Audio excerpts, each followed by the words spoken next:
Welcome to the Life After Sugar podcast, the podcast that's not just about sugar, but about your relationship with it and also with food and especially with yourself. So if you want to discover your life after sugar and hear inspiring stories from all kinds of people who also cut out sugar in their way, at their pace, for their own reasons, this is the podcast for you. Because when you take away the sugar, you can finally discover the real sweetness in your life.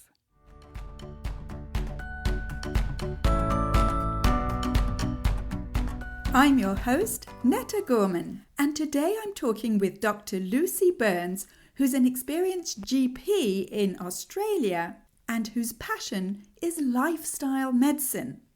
What does that mean? Well, Dr. Lucy doesn't just look at your symptoms, she looks at your whole lifestyle. And in this episode, we'll be talking specifically about nighttime eating. And Dr. Lucy is experienced in counseling, psychological strategies, and also hypnotherapy. We'll get to our chat in just a minute. But just before, I wanted to thank you for listening to this podcast. And if this is your first time here, welcome. I'm so happy you've discovered this podcast, and I hope that it will inspire you to take one more step towards your life after sugar. And I'd be so grateful if you could rate and review the podcast. Just scroll down, tap on the stars to rate it, and click on Write a Review to write your review. Thank you. Okay, so here's my chat with Dr. Lucy. So today I'm talking with Dr. Lucy, who has an online clinic called Real Life Medicine. Welcome, Lucy. You're all the way in Australia, right? Correct. Yes. Thank you, Netta, for having me. Yes, I'm in Melbourne. So Dr. Lucy, can I just call you Lucy? Of course. Can you tell me first, before we get into what you do, can you just tell me a little bit about your background with sugar specifically? Absolutely. So I used to identify as a sweet tooth, a chocoholic, and a lollytarian. And my whole life, I look back now and I sort of, it snuck up on me. I didn't realize how addicted to sugar I was, but my whole life was geared around getting sugar in some form or another. And so social functions were like the highlight of my week not because of the people, but because there was sort of a legitimate opportunity to scoff copious amounts of sweet food. And I had really no connection with that, the underlying thought process there. It wasn't in my awareness that's what I was doing. But sugar, and again, as part of my identity as a chocoholic, it was like it gave me carte blanche to do whatever I want. So, I used to eat so much chocolate. It was in my drawer at work. I'd sneak it between patients. I'd go to the vending machine, grab a Mars bar or something, eat that. And then about an hour, I want another one and think, and there'd be this constant sort of, oh, you shouldn't eat that much. And then the other half of me was going, oh, stuff it, do whatever you want. And the way I would manage my life was I would do that. That would be like 90% of the time. And then 10% of the time I'd be on a diet, because obviously eating like that all the time, you gain quite a bit of weight. And then so I was always yo-yoing. I was always either perfect or on a bender. Was this when you were a child or into your adult years as well? Oh, into my adult years, right into my adult years. Yeah, as a kid, it wasn't too bad. I look back, I mean, we ate reasonably healthily. We didn't have a lot of takeaway. There was a lot of sugar though in cordial. Like we grew up on cordial rather than water. So there was significant sugar, but probably what would be considered mild by today's current standards, because we didn't eat a lot of processed food. But no, I think once I had access to my own money and, I just used to, and I think the thing was that it's so available in so many different forms. So if I got sick of Mars bars, I could have something else, Maltesers. If I got sick of Maltesers, I'd have, and, the whole Cadbury variety of chocolate, it was never just plain. I'd be always trying the new flavor. And I used to even tell people, oh, I'm a marketer's dream. As soon as there's a shiny star saying new on it, I'm in there trying it out. Yeah, and So, they know that, those naughty, naughty chocolate manufacturers. oh yeah, absolutely. It feels like we were twins in another life. I was exactly like you. Exactly. Yeah. I think it's lots of people, because again, it's just bringing that awareness to it. Because of marketing, it is normalized. And and again, when I'd go on these perfect, incredibly calorie restricted diets, and it was, and even that, it was never about getting healthy. It was always about losing the 10 kilos I'd popped on scoffing all this chocolate. And so I would do dieting at any cost. They'd be restrictive, they'd be punitive, I'd be punishing, because the end point was always just to get to that number on the scale so that I could really go back to doing what I used to do. Yeah. And then I'd do that for a while, pile it all back on, go back on my punitive regime until I was into my late 40s. Until you were into your late 40s. And during those years, in your 20s, 30s, 40s, am I right in thinking that you were a doctor? You've done your medical degree? And Absolutely. am I right in thinking that when you do a medical degree, you sort of learn about human biology? Yes, totally. Totally. But here's the interesting thing. So doctors are overall really rubbish at their own self-care. We spend all our time prioritizing everybody else's needs. We're very busy. You're always accommodating other people, squeezing patients in, having to deal with crises, having to deal with emergencies. So you get very little time to look after yourself, and that's normalized. So if you do then push back and say, no, I'm going to have my full lunch break, or I'm finishing on time, then you're sort of considered selfish. So you tend not to do that, which then leads to, again, more unhealthy habits. And in particular, doctors are very good at reward eating, because we've worked so hard, I just deserve this. So yeah, so many stories. I love to call them stories. I mean, you definitely deserve rewards, all that's coming to you. It just doesn't need to taste of chocolate. Yeah, it doesn't need to be food. I often say now, like, we train dogs with treats because they don't speak English or they don't speak human. So therefore they need a different language. But as humans, we speak our language and we can communicate in that language. And therefore we don't need food rewards. We can reward ourselves with other things. Yes. I think when people think about taking the sugar away or the chocolate away, like I used to think, well, what's going to be left now for a reward? But, all the rewards are coming to you. There's plenty of other ways than with sugar, chocolate, which I'm sure you found out since. Oh, absolutely. And I was the same. I used to think, what sort of life could I lead if I can't lie around on the couch reading my book, eating a bag of Maltesers? Like, I'll have no joy left. Yeah. And the most interesting thing to me is that now that sugar has gone and your taste buds recalibrate, like, that's the thing I never knew. And so processed sugary food stole the joy of real food. And so I haven't lost anything. Yeah, that's a wonderful way of putting it. Yes. Mm. So you did your medical degree and you've been a doctor all your life. Yes. Have you got a specialty? Yeah. So I think so I used to do standard general practice, which again is that it's very busy. So that's family medicine. And it is extremely busy and stressful. You're often dealing with unknowns and all of those things. But I guess what ended up happening was that for me, I became pre-diabetic and fatty liver, and actually tipped into obesity. And as a medical doctor, I thought, I've got to do something. And I thought, well, my previous 30 years, it's not sustainable. And I was just sick of feeling like rubbish. So like like lots of people, you come to the area you're interested in, often on an experiment on yourself and finding out what you do and how you feel. And therefore you want to spread the word and teach everybody else and have everyone else to have this wonderful epiphany.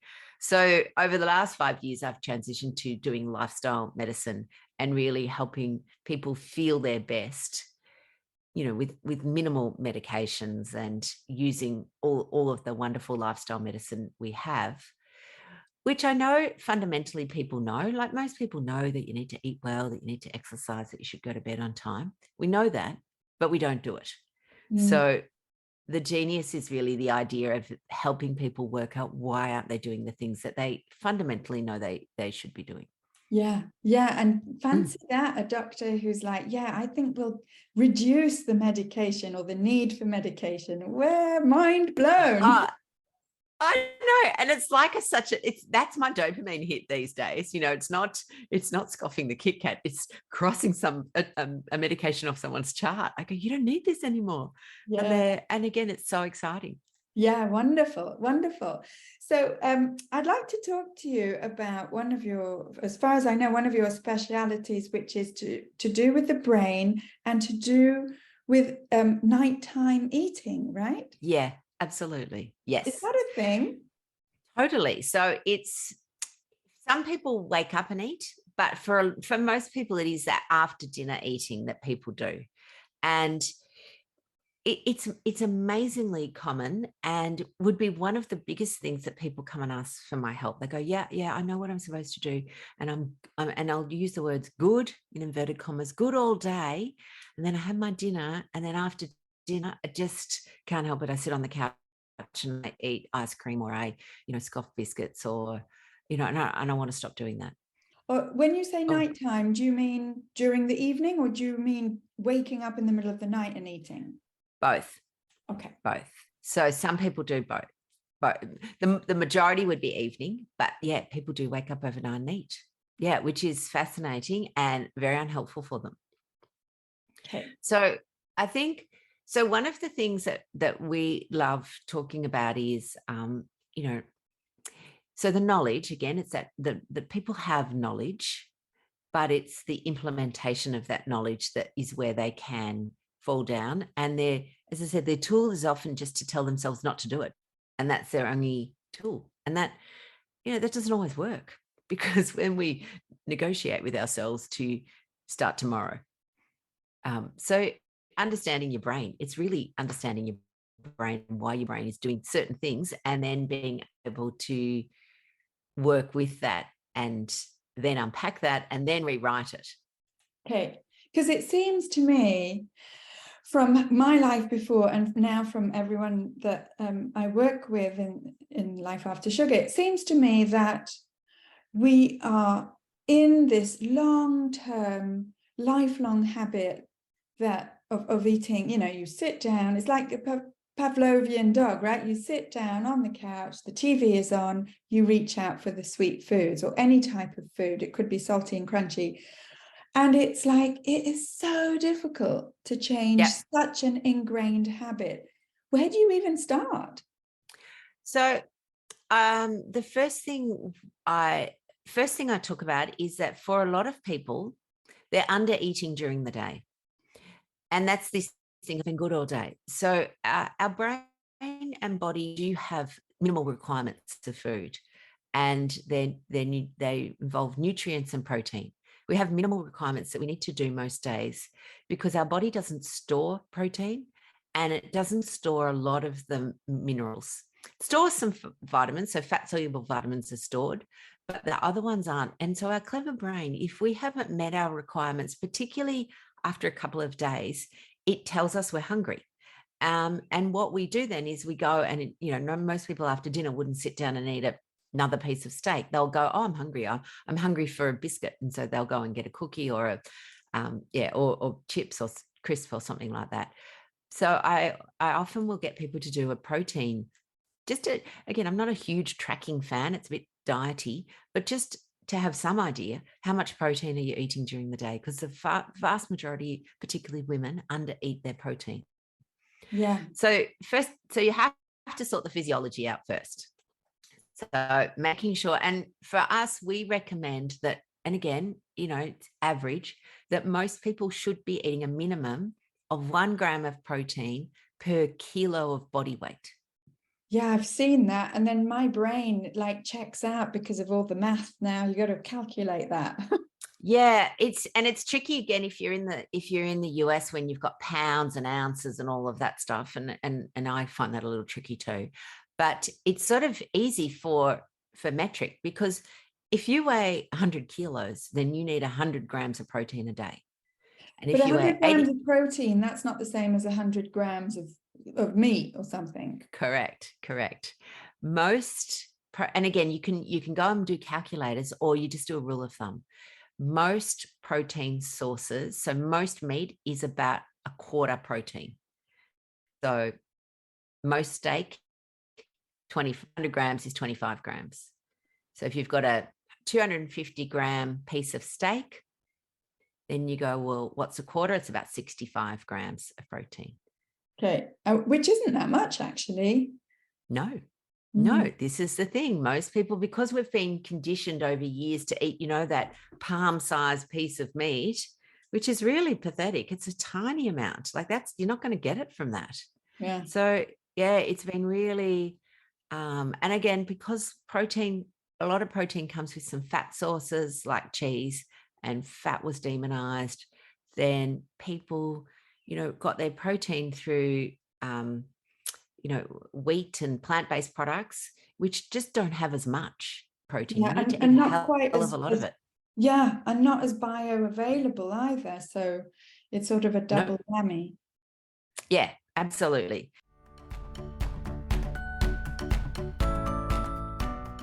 I just want to take a quick break to tell you about 2 ways that you can gently look under the hood and get to the heart of your emotional connection to sugar and find a peaceful, neutral relationship with sugar with my help, so that you can get to a place where you don't need it, miss it, or even want it anymore. And that's what I call true freedom from sugar. So the After Sugar Club is a private membership, a little bit like the Netflix of sugar, and it gives you 24/7 access to all the information, the videos, the exercises, and the recipes in the After Sugar Club. It's more of a self-study format. And it also includes 2 live check-in calls per month for support and accountability. And when you sign up, you get access to our lovely, friendly, encouraging community. And the other format is the Life After Sugar program, which is a 12-week experience where you get frequent and personalized guidance with me that's tailored to your specific needs, and our accountability calls are scheduled according to your availability and your time zone, so that you never miss out or fall behind. You'll get my step-by-step guidance through structured exercises that I've developed over the last 7 years of being sugar-free, and with my 30 years of teaching experience, so that you'll get the guidance you need step by step every week, with a gentle approach to help you look under the hood of your emotional need for sugar, so that you can finally let go of it and really feel free. Want to know more?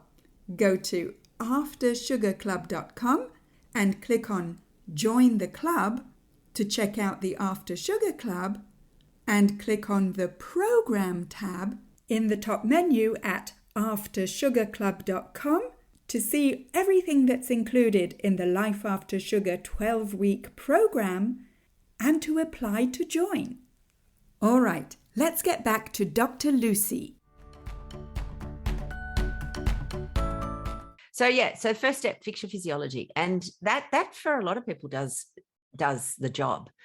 The second step, and again, this is if we're talking evening eating, you absolutely hit the nail on the head with the Pavlovian response.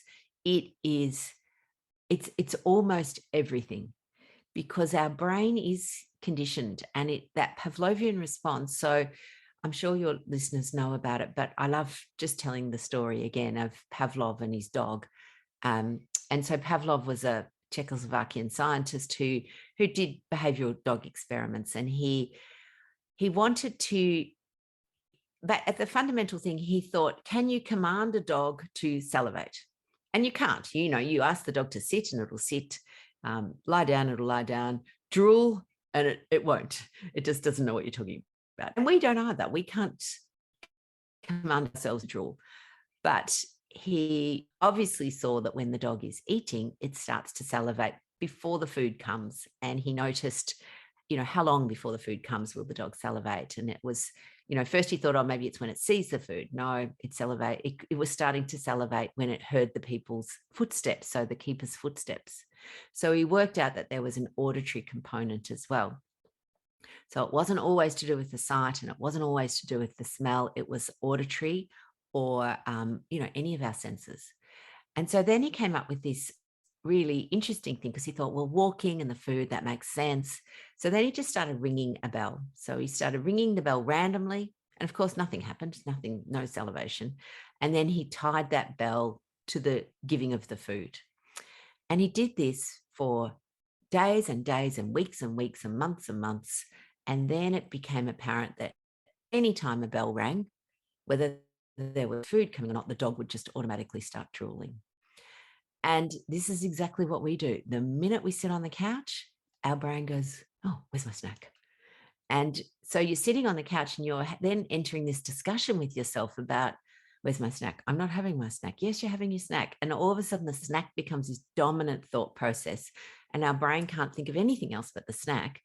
And we're in a battle, and the battle's hard. Yeah, you're not going to win that battle. No. So it's exhausting having all that chatter inside of your head. Yes, absolutely. And, and because I love dogs, I'll often talk about this idea, like I'll use dog training as an analogy for human behavior as well. And the thing that happens is that we might be able to resist one night, and then we sort of, even the next night, and then we cave the third night. And it's like, we've got to start all over again. And in some ways, it is very much like dog training. So I often talk about this little story about, let's say you've got a dog, and your dog sits in the basket every night, and you sit on the couch and you're watching your telly. No snacks. And you're watching your telly, and then one night you come home from work and you're a bit emotional for some reason, and you just want to cuddle with the doggy. So you call the dog up, and the dog's so happy, and the dog's snuggling in, and you're all happy and everyone's good. And then you go to pop the dog out that night and you're covered in dog hair, and you realize, oh yeah, that's why I don't let the dog on the couch. I forgot. So the next night you come home from work, and before you've even sat down, the dog's up on the couch next to you, and you go, oh, and he's so snuggly, and you go, oh, all right, you can stay tonight.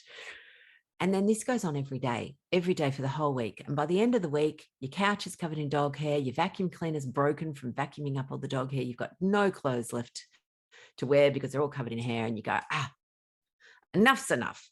You make this firm decision that no, the dog is going back, and you feel a bit mean, and there's this little bit of sort of toing and froing, but eventually you sit down and you're ready, and you say to the dog, no, and you're really firm, and the dog's, he's looking at you and he's giving you the dog eyes, but you're just really resolute. And then the following night he has another crack, but it's not quite as hard. And he might put a paw out, and you're resolute, and he sits back down. And by the end of the week, the dog's back sleeping in his basket, and you're on the couch, and everyone knows the rules, and the boundaries are reset in place, and it's easy again. And there's no toing and froing. And so I think for a lot of us, this is what happens. We say we're going to do something, and we might do it for 2 or 3 nights. And then on the third night, we essentially let the dog back up on the couch, and we have to start all over again.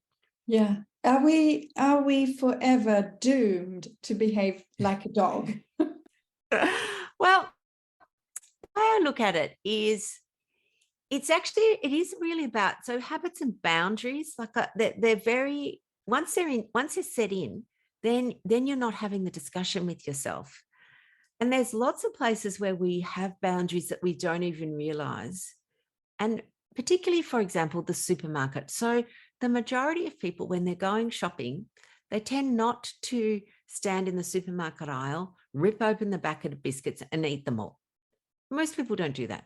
They might put the biscuits in the trolley, but they don't eat them, because it's sort of a boundary. That's what we've always done. You're not having a discussion with yourself about it. You're not, will I eat them? Won't I eat them? No, you just stick them in the trolley and carry on.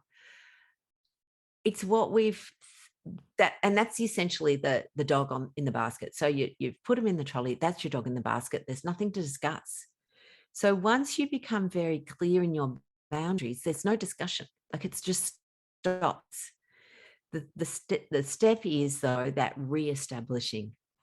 And it's the same with kids. If you give your kids something and then they ask the next time and they nag and they nag, and if you cave in after a while, then all they know is that the more they nag, eventually you'll give in. Oh, yeah. Oh, yeah.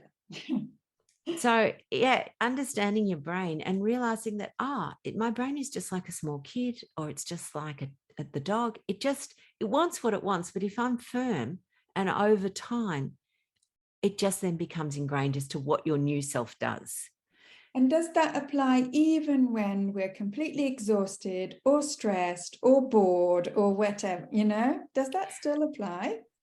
Well, the way I look at it is that's when you're more vulnerable. And it's why the lady in my story let the dog on the couch in the first place. She was vulnerable. She was tired. She was emotional. And so she just wanted to cuddle with the doggy, and she let the dog on. So again, I always say to people, so recognizing your vulnerability to using these tools of soothing, because that's all that sugar often is. It's a tool that we use to soothe, whether it's sugar, and I use the phrase sweet sugar or savory sugar, because savory sugar is your chips, your savory carbs, your savory processed food. They have the same effect on our brain as the sweet sugar. It's just some people have a predilection for one or the other. Totally. And so it's just, humans use it for soothing, and it's not the worst thing in the world to do. Like, the worst thing is, murdering somebody or ripping off an old lady or coming up with some internet scam. That's terrible. Feel guilty about that. If you do that, you should feel guilty. But if you soothe, feeling guilty and shameful about it isn't helpful. It's just going, okay, I see what happened there. I was vulnerable. I used a tool. Does that tool help me anymore? Probably not. It's probably not a tool I'd like to use going on. And so you have this beautiful opportunity to learn about yourself and realize that you can go, next time, because it will happen. We always get tired. We always get emotional. What could I do next time in the future? What would my plan be if I don't want to keep doing this? Yeah. Yeah. I mean, using that analytical skill when you're in the throes of either, flopping on the couch, just wanting to just not think, it's a bit difficult, as that's an understatement. It's a bit difficult to go and analyze that, step back and say, this isn't serving me as well as it could be. When you're just like, shut up, I have my hand in the bag of chips. Yeah, absolutely. And I think this is the critical key to being able to change this, is because then what happens, because we get, we feel guilty and we feel ashamed. Our brain goes, just don't think about it. And so we do nothing. We put it away and we don't think about it. And we almost pretend it didn't happen. Whereas in actual fact, if you just explore it with a really compassionate, curious mind and go, what was going on for me? What was happening? There's no need to berate. There's no need to feel terrible. Again, you haven't murdered anybody. Put it into perspective and go, okay, that was something that I can see why I did it. And we know, again, we've been conditioned to do this from childhood. And so there's stories in our brain that this is something that is going to be helpful in that moment. And the reason that we do it is that in that moment, it does actually work. Like, when nobody's scoffing a bowl of broccoli to feel better, because broccoli just doesn't have that same dopamine effect that the processed food does. Yeah. So all that's happening is you're choosing a tool that works in that moment, but probably doesn't serve you long term. And therefore being able to spend some time. And we have a little acronym we call the SLC, which is the self-reflection, learning, and you do it with compassion. Self-reflection, learning, compassion. Yeah.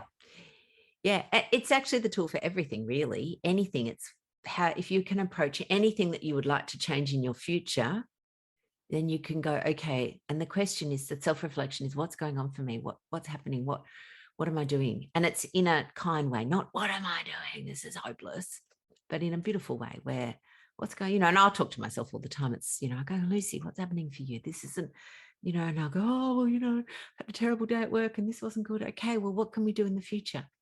And we go, okay, well, and, recognizing what are your trigger emotions that will cause this. And I reckon a lot of, I say lots of people, and one of the number one trigger emotions causing people to eat is actually resentment. Oh, really? And resentment is a tricky emotion, Yeah. because what resentment is that you've often said yes to something that you didn't want to do. And you do it anyway, because if you don't do it, you feel guilty. So we say yes to avoid guilt, and then we cultivate resentment. And resentment is an awful emotion, because it's almost like self-betrayal. You've put someone else's needs ahead of yours, and you know that. And so what do we do to get rid of that feeling? We eat something. Yeah, it makes sense. It makes sense. And I'm sure, I know I've lived that, and I'm sure 99% of the listeners can relate to what you just described. So with the night, so that's in the evening, right? You've got this response that, it's possible to change it. And I say that because I myself changed it. And what about this getting up in the middle of the night and eating, like you're not thinking anything, you've been sleeping? Yeah, so this is this is a separate condition to the evening eating. The evening eating, as we talked about, is, learning to know yourself, working out what's going on. So with the getting up overnight eating, so again, we have we've got an epidemic of people who aren't sleeping well. So for a lot of people, and again, it's like this cycle, they don't sleep well, so they don't eat well. We know when you've got poor sleep, your hunger hormones are increased, your insulin resistance is increased.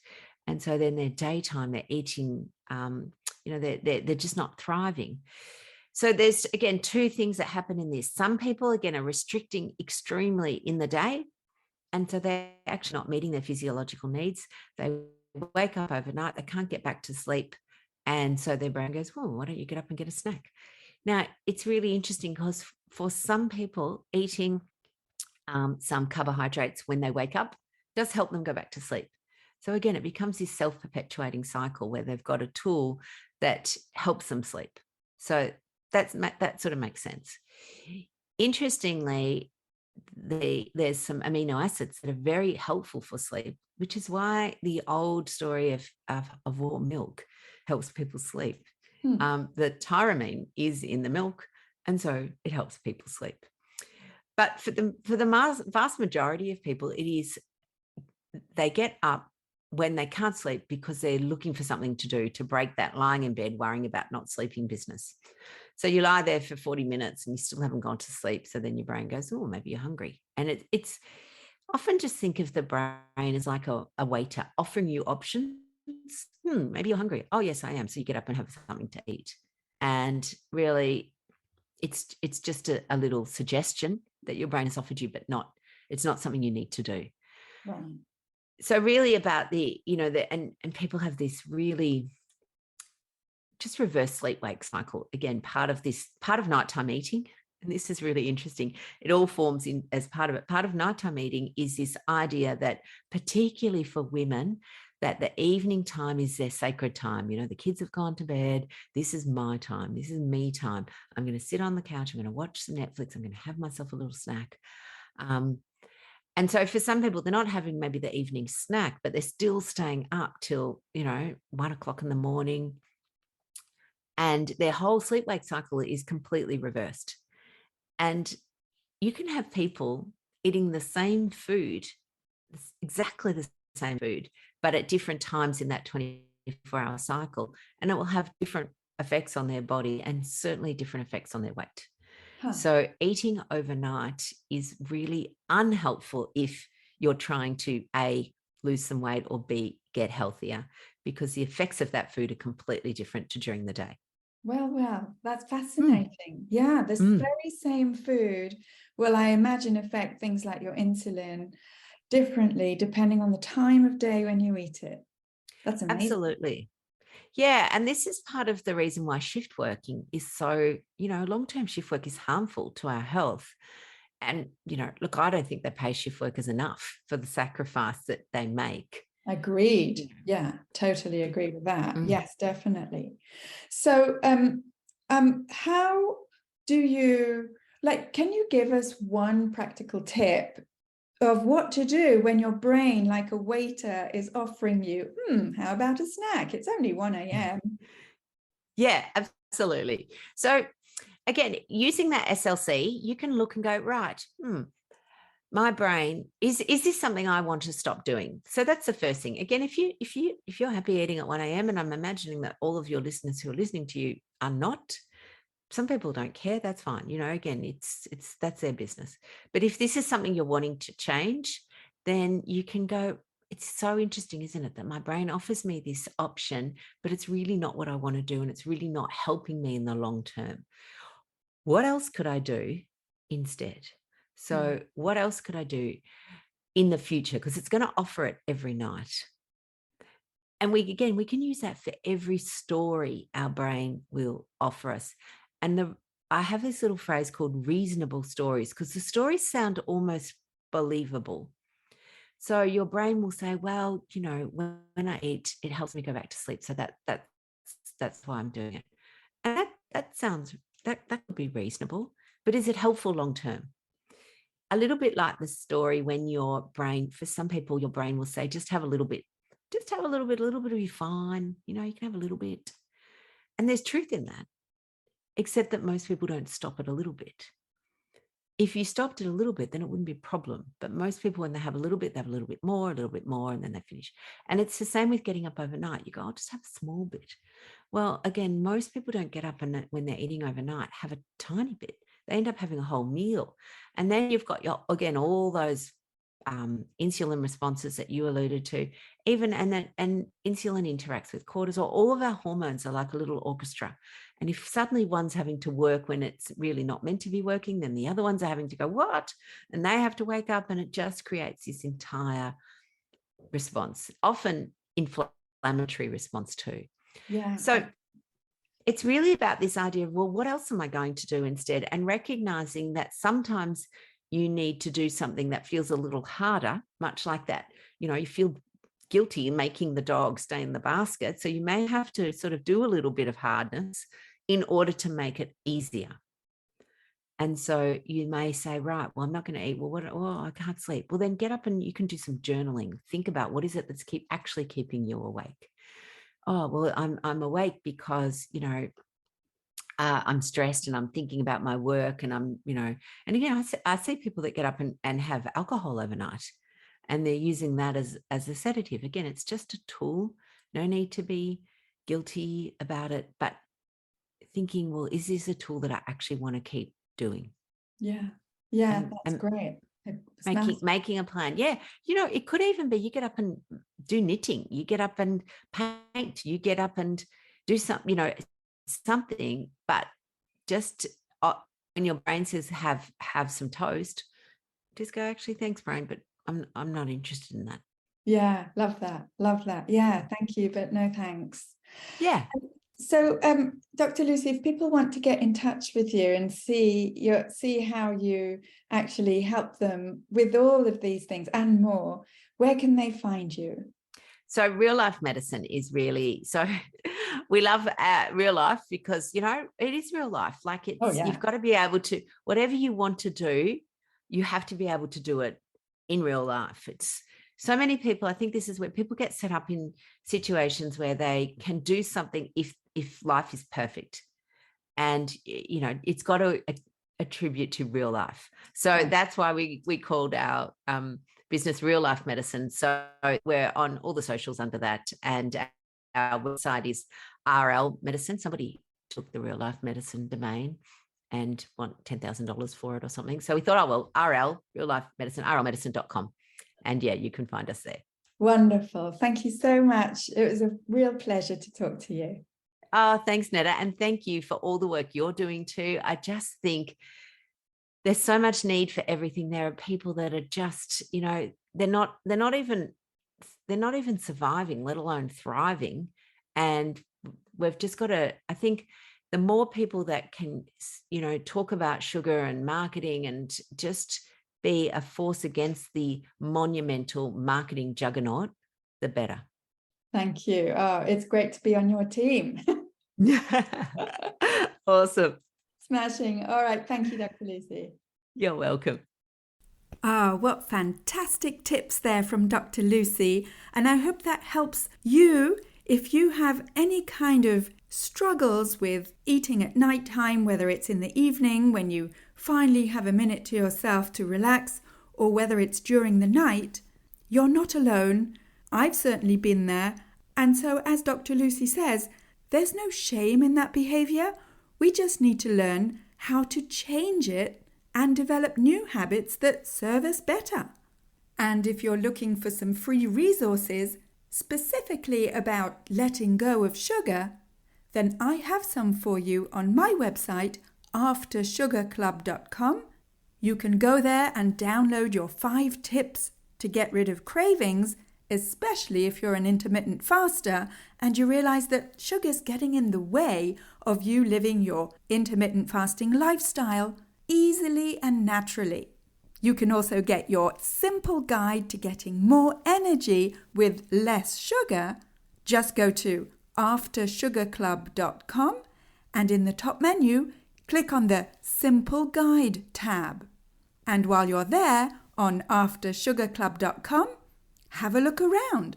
You'll find some FAQs for all the frequently asked questions that I get about sugar, intermittent fasting, and gut health.